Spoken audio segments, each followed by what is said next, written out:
Okay, so now it's recording me. 1 second. And I want to show you how to go to this place called WordPress.com, and you can make your own website very, very quickly. And so I click on Start the Website. I'm going to type in a fake email address because cwc.edu. My username is going to be ccc blah, blah, blah. Oh, shoot, it's already got that account. I already used that one. Okay, I'm just going to have to log in. Somebody's phone ringing? That's fine. Oh, okay.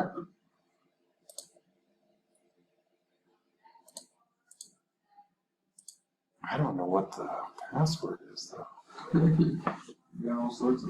Yeah, so I'm not going to be able to do it. So I really apologize. It's just not going to work out.